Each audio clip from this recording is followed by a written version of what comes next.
Hello and welcome back to my channel. My name is Ali and here I just talk to myself about books, and then someone, maybe you, may or may not watch this at today's date. Today I thought it would be quite fun to go over my favourite reads of 2024, so let's get started.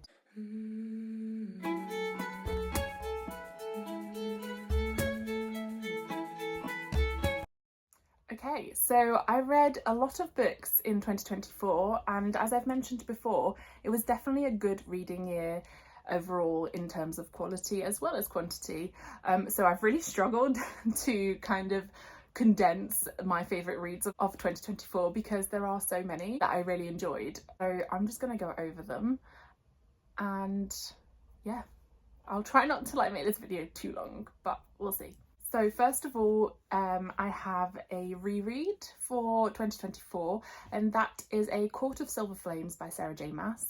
I read this series previously, and A Court of Silver Flames was never one of my favourite books out of the series. I really struggled to kind of connect with Nesta. I found her quite abrasive and didn't really like her too much as a character. However, this year I decided to listen to the graphic audio full cast dramatised versions of the entire ACOTAR series, and it has completely changed my mind about Nesta and about her and Cassian and just about A Court of Silver Flames in general. It was so good, this audiobook version, and the way that the emotions were expressed by the actors in the cast. It made me see Nesta in an entirely different light. I really understood her, I think, for the first time. And for that, it's made me really enjoy A Court of Silver Flames. It's still probably not my favourite out of all of them, but I did give this rendition 5 stars just because the cast is amazing. I have also recently heard that Graphic Audio will be doing a Throne of Glass adaptation, and I just can't wait. My next favourite read of 2024 was Babylonia by Costanza Cazzati. This is another myth retelling and follows the story of the mythical queen of Assyria, Semiramis. I knew nothing about this myth. I knew nothing about the legend. Oops, sorry, my dog's just jumped up. And you stinky. Yes. I knew nothing about the legend. I really knew nothing about the story or just the Assyrian Empire in general, so I was completely kind of ignorant about it and very much excited for another Costanza Cazzati novel, to be fair, because I loved Clytemnestra, and this didn't disappoint at all. Again, as I said, it's one of my favourite reads of 2024. Costanza Cazzati writes female rage really well. What was different with this one is that we followed a few different POVs, and some of them were actually male. So we followed Semiramis, who is orphaned at a young age. She is adopted by this man and his son, and they don't treat her very well, so she plans her escape from the village. She ends up marrying a new governor of the area or empire called Onis, and Onis is friends with Prince Ninus, or Ninus, Prince Ninus, and their relationship is also quite tumultuous, and the story kind of revolves around the relationship between the three of them. But we also have the POV of one of the spy masters and also one of the slaves, and it's just such a good story and such a good book. As I said, Costanza Cazzati's writing is just so immersive. You really get hooked into the characters and the story, and again, it's one of those books where none of the characters are perfect.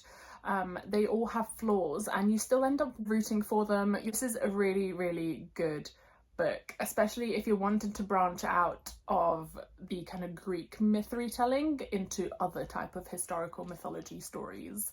But yes, absolutely loved it, and I can't wait for her next book, whenever or whatever that may be. I believe it's going to be a fantasy story next. Next, I have gushed about this series already in previous video, but the Green Bone Saga by Fonda Lee is by far one of my favourite trilogies, if not series, ever.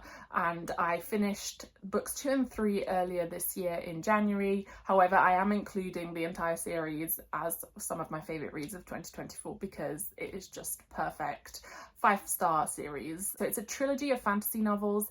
It follows a family who live in a world where there is a magic system based on jade, and the more jade you wear, the kind of more powers you have, and also it symbolises your status. So there is obviously like a ruling family. It's almost like clans, and there are clashes. There is the invasion of like foreign people who are trying to like suppress and change the culture of this place, and it just follows the story of these characters as they grow up. There's a lot of heartbreak. It's very dark. There's a lot of politics and, as I said, like fight scenes, and the fight scenes are done so well as well, so you can tell that Fonda Lee has experience in martial arts just because of how things are described, that you can really visualize it. And I honestly, I can't say good enough things about this series. It's just so well written and just so engaging. The character work, again, they're not characters that are necessarily good, like objectively good, but you end up loving them so much despite their flaws, and you end up starting to excuse a lot of the stuff they're doing because it makes sense. The way they're describing it, you see the reason for why they're pushed to do certain things. And one of my favourite characters is Hilo. He's one of the sons at the beginning, and he just really, I think he has like the best like growth arc of like any character I've ever read, really. Cannot recommend the series enough, but definitely one of my top reads of 2024. I have another series that I read the entirety of in 2024. Actually, I just finished it this month, and that is the Once Upon a Broken Heart series by Stephanie Garber. This follows Evangeline Fox, who has always wanted to have a happy ending, believed in fairy tales, etc. However, when what she thinks is her one true love ends up being engaged to her stepsister following the death of her father, she decides to make a deal with one of the Fates, who is the Prince of Hearts, to stop the wedding. However, because he is a Fate and Fates don't necessarily always do things in the way you've asked them to do it, the way he ends up stopping the wedding leads to Evangeline having to make a decision to save everyone. So she ends up not really getting what she wanted, but equally now she's indebted to this Fate, and she owes him 3 kisses of his choosing of people he chooses. And she doesn't know what he's plotting or what the end game is going to be, but she gets kind of dragged into it. And beneath that, there is also this tale of an archer and the fox. And in this world as well, there's like a story curse, which means like stories and tales are never told fully. So you never really know what's true from what isn't. It's a really fascinating like world and magic system. It's very fairy tale-esque. The characters are really well developed. And again, I blew through the series because I couldn't put it down. It was very, very easily readable. It was very emotive. Again, I'm pretty sure I welled up quite a few times, and it was just strong throughout. Like, it started strong, it ended strong. I really liked it. I have nothing to fault. This is one of those series where it's like the hype for me was real, like it was worth the hype, and I very much recommend it. Next was a very October-y read, and that was Empire of the Vampire by J. Kristoff. This was, again, another very pleasant surprise. I really loved this book. I can't wait for Empire of the Damned to come out in paperback so I can continue the series. And I believe it's actually going to be a trilogy, and the last book will be released in the next couple of years, I think. I think it's currently being written, so no pressure, but also I'm very excited for it. So Empire of the Vampire follows Gabrielle de Leon, who is the last surviving Silver Saint, which is this order of kind of knights that is aiming to save humanity from the rule of the vampires. So in this world, there's something called Day's Death occurred, which kind of plunged the entire world in perpetual darkness, which meant that vampires could come out and like live the entire day, and essentially they ended up ruling humanity. And it's told like years later as a recount of what happened previously. So Gabrielle de Leon is now has been captured, is awaiting execution for murdering someone very important, and he's been interviewed by a vampire about what has occurred. So you follow the story of him from a child, how he discovers who he is, how he meets the Silver Saints and becomes part of them, etc. You've got a little bit of a love story going on, and then you've also got a lot of action, a lot of politics, a lot of mystery, etc. And as I said, you kind of follow it around. It does jump around a little bit, but I really liked that. And as I said, it's him retelling this story, so you do occasionally get brought back to the present when he's been interviewed in this jail cell. Again, I didn't really know anything about Jay Kristoff. I'd not read any of the books he'd written before.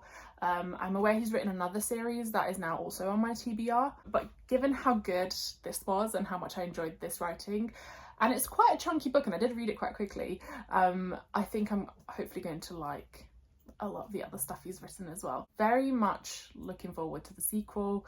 Again, it's one of those books where nobody's necessarily like the good character. Everyone's a little bit morally grey, which I really enjoy. There's a lot of flaws to the characters. It makes them feel more realistic, and you are plunged right in the story. The world building's really good.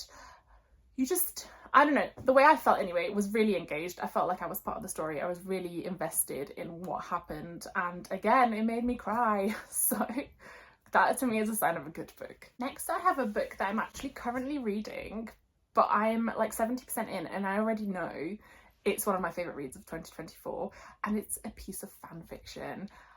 I honestly never thought I would think this highly of fan fiction, but this one has just absolutely gripped me. You know, it's just held me hostage. I have felt just so invested and engaged, and I honestly am looking forward so much to finish reading it. I'm hoping to finish it today, actually. I'm texting my friend literally every little thing that happens. I'm like, oh my god, because she's read it already and she recommended it, and we did the same thing. So she was reading ACOTAR and was texting me like everything that was happening, and I was just like, oh my god, yes. And now I'm doing the same with Manacled, guys. It's Manacled by Senlin Yu. I know a lot of people have been reading this year. Again, I wasn't really sold on the whole Dramione fanfic situation. I have read a few bits of fanfiction before. They've tended to be like shorter stories, but this is like a full-on, I'm reading like the 3-in-1 version, so it's probably over like 1,000 pages, and I'm just completely hooked. I cannot put it down. It's very dark, there's a lot of trigger warnings, there's a lot of horrible things going on, but oh my god, it's one of the best things I've ever read. Like, I love it so much right now. It is actually going to be traditionally published, obviously not with the Harry Potter characters, because, you know, they are owned by J.K. Rowling and it's illegal to publish and sell fan fiction, but it's been reimagined with the same kind of storyline, the same sort of vibes, etc., but with obviously other character names and character situations, and it's going to be hopefully published, I think either like late next year or the year after. It's currently being edited. It looks to be quite chunky as well, so I think it's going to be in the entirety of Manacled in one novel, and I'm very, very excited. I am also planning on printing this off and binding it myself, because I really, really need a physical copy of it. I just love it so much. I have seen like some people are like selling the binding of it, but I don't know how I feel about that, because technically it is illegal to buy fan fiction. So, and also I've always wanted to bind books, and this is a good excuse for me to buy all the equipment to be able to do it. So hopefully I'm able to do it and it looks nice. But yes, Manacled essentially follows the story of Hermione after, I guess, like the 6th book, between like the 6th and the 7th book. So instead of the war ending at Hogwarts like it does, spoiler alert if you haven't read Harry Potter, like it does in the series, it continues. So this war has now been going on for a number of years, like 5-6 years. You know, the Order of the Phoenix is kind of on its last legs, the Resistance is on its last legs, Lord Voldemort is kind of gaining power, etc. And it almost goes into like a dystopian type world, which is very, very similar to Handmaid's Tale, which again I really loved as well, so I did not mind that at all. And it's split into 3 sections. So you've got the current situation, it then goes back to flashbacks, and then I think it goes into like the future of like after the first book. And it's just so good. Like, I can't believe that this is fan fiction. I honestly can't. Like, it reads so well. I'm so, like, invested in the characters. I really care for Hermione. Like, the way she's developed in this is how I wish she'd been developed in Harry Potter. I think, like, sometimes she was very much left as kind of like a plot device rather than being developed too much as her own character, despite being my favourite character, or one of my favourite characters anyway, out of the trio for sure. But I really love the characterisation of Harry and Ron in this one. I think it's a lot more believable and realistic, and it just shows kind of that darker side of like the chosen one, and you know, always assuming that people are going to be doing everything for you and sacrificing themselves for you, even if you say you don't, but you do. And yeah, the way that Hermione is developed, she's not this perfect, you know, know-it-all anymore. Like, there's layers to her. She's broken. It's a horrible world, a horrible situation. And then you've also got Draco, and he's a really hard character to understand. Like, I still don't understand where this is headed. I honestly don't. Like, I think there's just so many layers. It keeps, like, there's so many plot twists. Honestly, I can't believe this is fan fiction, and I'm very much looking forward to whatever, you know, re-edited, reimagined book is published out of this. I'm definitely going to get it, but I will be binding this one as well. So yes, very, very much putting this on my top books of 2024.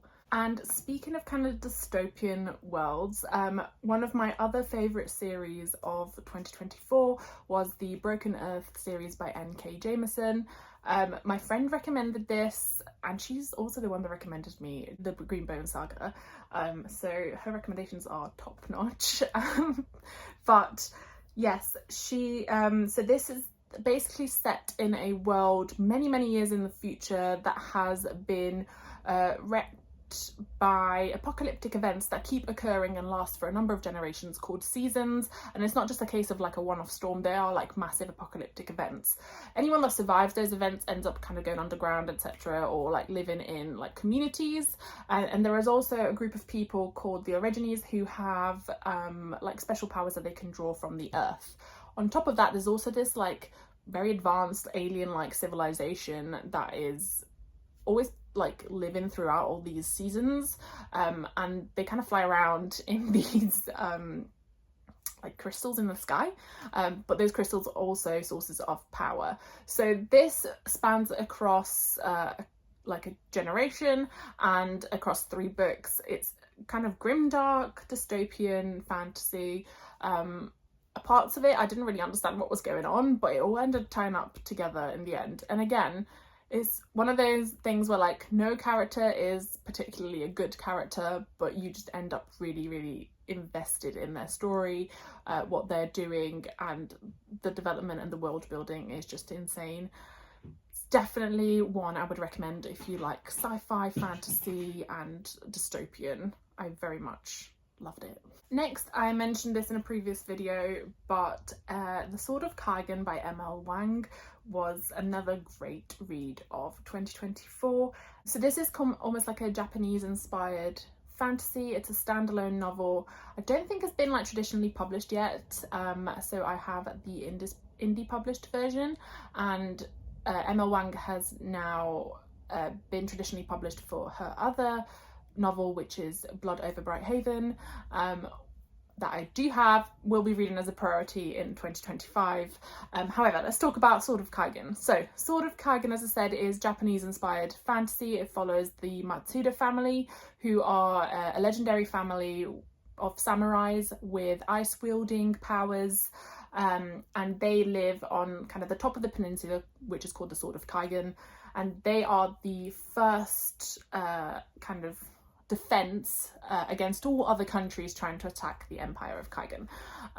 So there is 3 kind of POVs, I would say. You've got the son Mamoru, who his kind of like, you follow almost like a coming of age story with him. You've got his father Takeru, and he is a very kind of silent and really hard to understand character, but does develop throughout the story. And then you've also got the wife of Takeru and mother of Mamoru, who is Mizaki, who comes from her own family who has their own powers, but having become wife to Takeru kind of becomes less of herself and steps into this role of wife and mother.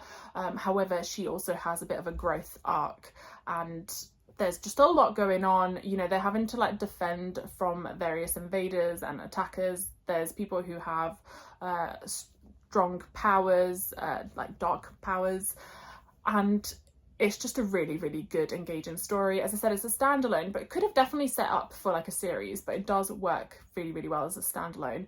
The world building is really detailed. It's all mostly set in kind of like a very cold, snowy place. So it's kind of quite atmospheric. And that ties in with the powers that the family is supposed to have. It's also, as I said, the character development is very good. You're following those three characters of the same family as they develop over time, and again, you get very invested, or at least I did, and some things happen that definitely will make you well up. Or at least they did me. But yes, this is definitely one of my favourite reads of 2024, and another book I would highly recommend. Emma Wang's writing, again, is very, very good. And yeah, kind of last but very much not least, because I just couldn't pick them, but I have to kind of stop talking at some point.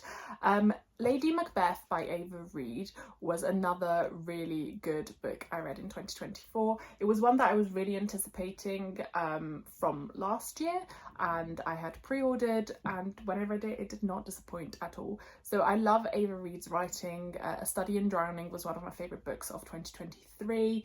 I just loved kind of the like atmospheric, ethereal fantasy elements. It's very kind of witchy and dark, and this was also the case for Lady Macbeth.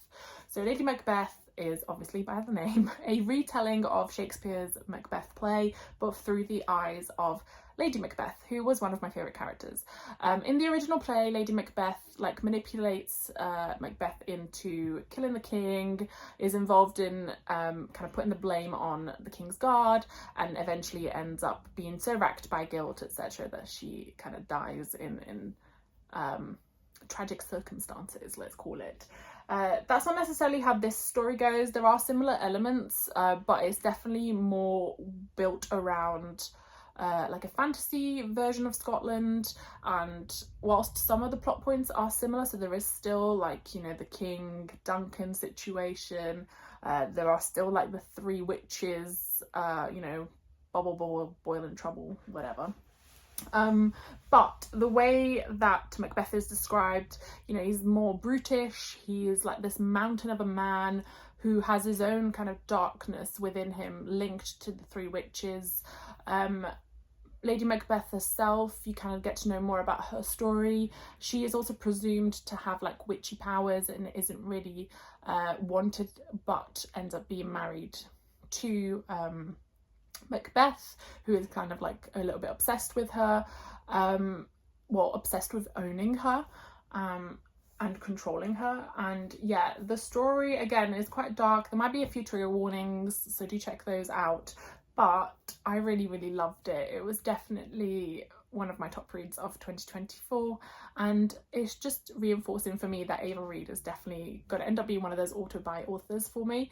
I do still have The Wolf and the Woodsman to read by her, and I'm hoping to pick it up next year. But yes, Lady Macbeth, definitely up there.